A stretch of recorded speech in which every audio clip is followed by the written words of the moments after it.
VanCam. This is VanCam you waited for.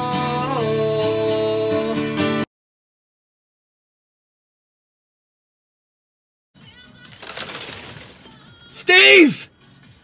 That isn't even funny, man. That's just pure childish. It's the opposite of funny, that. It's not funny. I had a stone in it, that. Hey, welcome everybody to the Man United VanCam. Oh yes, are you having that for a new symbol? Of course you are. Since I last spoke to you, Manchester United have played Arsenal, absolutely destroyed them on the counter-attack, and we've drawn at home to Burnley, which wasn't too great. Oh, please allow me to introduce myself. I am Kev Ashford. This is the not yet world famous VanCam. But yeah, first up, the Arsenal match was just a devastating showcase of, check me out, man, showcase of counter-attacking football. And this is what Sir Alex Ferguson used to do on trips to Arsenal. Let's see what they've got. Yeah, you haven't got anything. Boom. Couple of passes. We're up the field. We're scoring goals, yeah? We totally annihilated Arsenal. And the thing of pure beauty that night was just to kick back with a bottle of beer and watch Arsenal fan TV. You got them dickheads like DT, you know, calling people out on YouTube. And listen to a fucking Nottingham Forest fan that sits in front of a green screen, wanking himself all the time, chat shit about, oh, well, we're Manchester United, we're the greatest team in the world, oh, DT's in my pocket. Fuck off, you prick. Fuck off. Fuck off. Sick and tired of it, right? What has this world become, man? You know, people are dissing and cussing and whatever on YouTube channels. Whatever happened to the day where you just went down the pub? Hey, DT, outside, dickhead. You know, let's settle this. A few elbows and all that. But that's it. It's done. The gypsies have got it right. They settle stuff, you know, in car parks and stuff. Anyway, I don't know where I'm going with this. Anyway, that was followed up with a draw to Burnley. Now, before the game, if you'd have said, Burnley, come on, you know, we've got to make it 9 out of 9. Now, we didn't, but for me, the spirit and the way that Man United played was absolutely fantastic. Towards the end of that game, United laid siege to the East Stand. I was going to say the Stretford end, but Burnley had done that thing where they won the toss, said, we'll kick that way, so United don't kick towards the Stretford end. Psychological shit. But Burnley did alright, but United, I mean, come on. I mean, we could have won that game towards the end. There was only one team that was going to win it, and that's what we want. This is what we didn't like about Mourinho. We wanted attacking, entertaining football. Like earlier, I just said, before the match, if you'd have said it's going to be 2-2, you'd be like, not having that, mate. It's going to be 4 or 5-0 this. But on reflection of the match and the fact we went 2-0 down to then up our game, continue to attack, that's what we want to see. I always say we can get beat for all I care. As long as we're attacking, playing attacking football and you feel entertained, that, my friends, is the Man United way. Along the bottom of the screen, you'll have got everything that's going on in this week's show. And yes, there will be Fellaini Watch. I'll mention that in Fellaini Watch, obviously. There's going to be Cockstroker of the Week, the big VanCam debate, and your comments. Why would you want to be anywhere else right now at this moment in time on the Friday night if you're watching it live? You tell me why. There's a chance I might not be watching it with you. I'm actually flying over to Ireland for communion or something. Piss up. So I will do my best to try and, you know, get in the comment section. But if I'm not, you know, work away, the lot of you. You know, make new friends. That's what I'm here for. Hooking people up and shit. Right, with that to one side, it is time to do a thing called, and will it be the last one? This, my friends, is Fellaini Watch. Some say that a club in China are willing to pay 10 million for him. Hey, what was it? All that we know is he's called Fellaini. Great ball in, here's the big man! No! You bushy tit! This is Fellaini Watch. I am awful emotional. The news has finally struck me. The phone's been going berserk. Obviously people think of Kev when Fellaini gets the mention, but this feels like closure, my friends. Marouane Fellaini has left for Chinese club Yatamantingta. Something along them lines anyway. But he's gone. He's a reported £10 million fee, and he's going to earn about £350 million a second. Something ridiculous. This man just keeps on winning the lottery. Oh, I don't know. But what I will say, I mean, listen, gang, let's hear me out. This is coming from the heart, this. Me and Fellaini, we've had our issues. But what I want to say, now that the man has finally gone, I just want to send a message to him and to everybody else just to say, do you know what? Yes, it was a laugh. It was funny. It was a funny ride along the journey of Fellaini. Sorry, I'm choking up.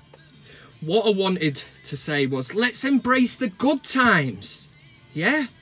Forget the badness, the fuckery, the shaving the bush. Forget about that. What I want to say is that when Marouane Fellaini put that shirt on, you know, he played for Man United. I want to look at the good times. So let's mention against Bayern Munich when he got the ball and he sets off, and I'm thinking, where's he going? The goal's that way. He runs across the pitch, makes it to the end, and then slide tackles himself and puts the ball out of play. Let's remember the time that he boom head-butted Sergio Aguero, and don't forget the elbow on Pablo Zabaleta. No sending off for that one. I just don't know how he gets away with it. And let's not forget the most recent piece of Fellaini fuckery was against Liverpool when, eyeing up a shot, he hits a steward. In fact, it was somebody who worked for St. John's Ambulance, some old guy, sat near the corner flag. The corner flag. I'm taking a shot on goal. It hit near the corner flag. Inflicted some pain on some old bloke who was sat there. You know, he was doing his duty. He was there to look out for other people. And Fellaini just knocked him clean off his seat. Fellaini, he's gone. Yes! Well, it's kind of not, because we lose Fellaini watch. But like I said, let's embrace them times. Let's look back and go, Marouane, what a journey it has been. But do you know what? The clown has left the circus. And my mate, Pat Riley from Limerick, he's got a circus, goes all around town, the Gypsy Circus it's called. And he said the best thing he ever did was get rid of the clown. Everybody expects to see a clown when you go to a circus, but they don't bring anything to the party. They're not talented. You know, they just dress up as a clown and they're expecting people to laugh at him. Not funny. He said once he got rid of Royston, the clown, people took his circus seriously again. They were feared. They went in, you know, people breathing fire, people swinging from hoops. They had an elephant who could moonwalk on hot coals. Tell me, that's what we're going to get now. We're going to up our game. We're no longer a laughing stock. No. United are there to be feared again. And Solskjaer has identified this. Look at the difference, man. Under Mourinho, he hands Fellaini a new contract and basically made out, I want to get rid of Martial. Under Solskjaer, oh, the camera's gone. For fuck's sake. Under Solskjaer, you know, he's got rid of the bush and Martial signing a new deal. Unbelievable, man. And that is all I have to say on this issue. What I will say, I've got another conspiracy theory. Another theory. Fellaini, it was all going so well, yeah? David Moyes, Louis van Gaal, Mourinho, all loved him, all played him. Thought the sun shined out of his arse. But it doesn't. Not for what I thought anyway. But what I will say is, he shaves the bush and he's gone. Yeah? That bush had magical powers. The minute he shaved it, lost everything. The whole lot, including a career at Man United. My friends, if this is to be the last, it's been very emotional. That could possibly be the last ever Fellaini watch.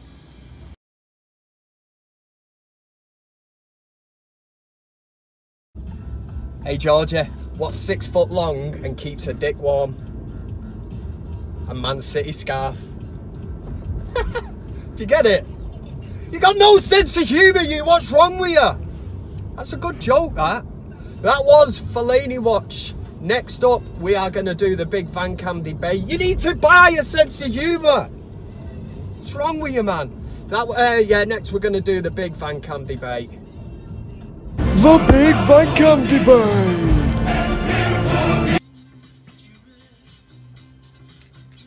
Okay then, so this is the big VanCam debate. Last week's question was an absolute corker, bit of bants like, but the man, Stuart Bowman, the man who gave me this incredible tasty piece of safety gear for wearing on site, he set the question of what would be worse, Man United finishing outside the top 4 or Liverpool winning the Premier League. I can confirm 73% of the VanCam community voted that Liverpool, them scouse, nipple-sucking, bin-dipping rat scallions, it would be worse if they won the Premier League. And I have to totally agree. I mean, put that top 4 shit to one side. Liverpool winning the Premier League. And I know Alan the Cat will be in the messages. There's a few Liverpool fans. I'm sure they're the people that made up the 26% of, you know, would rather see United finish outside the top 4. Down with that shit, Alan the Cat. Down with it now. So, I was just reading the newspaper. You're gonna have to wait. This is what they're saying about Ole Gunnar Solskjaer. Now, I've done a few debates on Solskjaer. I'm sorry to bore you, but we're gonna go back and I'm gonna hit you with one question. And it basically is now Solskjaer or Pochettino. It's one or the other now. Pochettino announces that he's leaving Tottenham. Hypothetical question this. So he announces he's leaving and United can get him. So you're in the position now of appointing one of these. Do you let Solskjaer crack on with what he's doing at United, which is brilliant? Some people are saying, yeah, they've not played anyone yet. Yeah, well, we beat Tottenham away. We beat Arsenal away. The Arsenal result proved to me that Solskjaer's got the tactical knowledge, along with Mickey Phelan. He hasn't got his shorts on, but them two, they're a team. So do we go with Solskjaer or Pochettino? There might be some of you that think, do you know what? It needs Pochettino. Imagine what he could do with United's, you know, endless pot of funds. He's done it on a shoestring at Tottenham. Net spend of something like 50p. So, it is your chance to actually tell me now. Shut up, Satnav. I'm not talking to you. Sorry, I don't understand. You can say, volume up, go home, 2D view and many other commands. Stupid bitch. So there you go. Solskjaer or Pochettino, you've got to make your decision. There's a little eye up here, click on that, cast your vote, otherwise there's absolutely bugger all point of actually doing this. I say this every week and at the risk of repeating myself again, there is no sitting up on that fence. Why the fuck would you want to sit up there? Have you not seen the news recently? I've just been reading the paper, catching up on, you know, things that are going on. There's drones out there, man. People can go into shops and buy drones and fly them about. So if you're up there, you're a sitting duck. And if you get a drone in your face, oh, it's not going to be good, is it? No. Make a decision and I will let you know the poll results on next week's VanCam. The big VanCam debate. Somebody who watches VanCam sent it in. That was the big VanCam debate. Make sure that you cast your vote and get involved. This could be a close one, but it will give us an idea of what United fans are thinking. Either in the Poch or the Solskjaer corner. Just get involved. You know it makes sense. And without further ado, we move into the next segment of the show. Check me out. Check the words. This is Cockstroker of the Week. It's self-explanatory, really. You know what I'm talking about. Let's find out who's been a bad bellend this week. I've got a top 2. Oh, and Nicky Collis, you were on the finest of thin ice. You very nearly made the cut this week. You've not, because the 2 that are ahead of you have... It's just a good job that there was 2 other really bad bellends this week, because otherwise you would have been number 1. But I've got my eye on you in the comment section, Sunshine. The thinnest of the very thin finny ice gear. That's what you're on. Just watch it, because when you fall, I'll be below you. The Cockstroker of the Week. This is Cockstroker of the Week, and without further ado, let's find out who's number 2. Oh, Kev with the lyrics, the rhymes, I'm great. Yes, I've got a top 2 this week. Let's find out who number 2 is. Number 2 this week, and it goes to a person who could become Manchester United manager, depending what side of the fence you're sitting on. You might be Solskjaer, you might be Pochettino, like I said before in the big VanCam debate. But it goes to Pochettino for basically coming out after they got knocked out of the FA Cup to Crystal Palace. Now, he's actually come out and said that winning trophies ain't all that. In fact, if you win a trophy, the players' egos go up. So basically, he's like Daniel Levy's puppet. In stark contrast, you've got Solskjaer, who said winning trophies is everything at Man United and as a player. And of course it is. Trophies might breed egos, but they also breed further success, confidence. You know, the fans are happy. We all want a day out at Wembley. We want to go to the Champions League final if we can. I'm not saying we will, but you just never know. So to have this shit negative attitude, Maurizio Pochettino, you know, he's coming out basically and saying, it's not all that, winning trophies. In fact, if you read into it further, it's almost that Arsenal negative. As long as we finish top 4, that's, you know, forget the FA Cup and all that. Bollocks. If you knew what the fans were thinking, I'm sure they're not singing from the same hymn sheet as you. And for that reason, Pochettino, don't know why I'm saying it like that, Pochettino, you're number 2.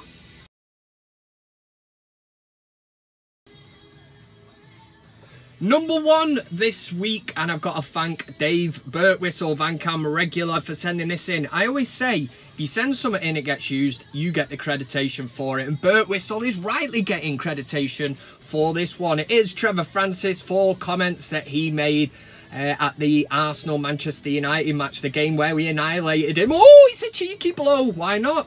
You know what I mean? But Dave Birtwistle picked up on Trevor Francis, and so did a hell of a lot of other people. Trevor Francis, like Graham Souness, has got a proper bee in his bonnet about Paul Pogba, and went as far as to say that with Paul Pogba in your team, you ain't winning trophies, you ain't winning anything.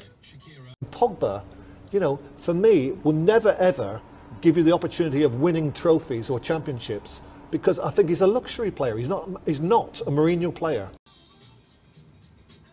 What has Trevor Francis been drinking? Because I want 10 pints of that gear on Friday night. Because he's obviously clearly off his tits, innit? How can you say that, man? What do you mean you're not going to win trophies with Paul Pogba in your side? Oh, EFL Cup with Man United. Oh, Europa League with United. Oh, let me think. What's the biggest international trophy you could win? The World Cup. Did he score in the World Cup final? Yes. And that's exactly what Dave Birtwistle said to me, and I've just used that, and I'm bringing it to you. But I was thinking the exact same when I heard this deluded dickhead talking about Paul Pogba like that. So, Trevor Francis says you ain't winning trophies with Paul Pogba in your side. Yeah, good one. That's Cockstroker of the Week. I'll be back next week. If you've got a nomination, send that shit in. It's going to take a lot to beat that one, because that is grade A Cockstroker of the Week material. Could be Cockstroker of the Year, actually. Cockstroker of the Week. That was Cockstroker of the Week, done and dusted for another week. Let me know if you agree or disagree. We're going to end, as we always do here, with your comments. Are you just picking your nose? No.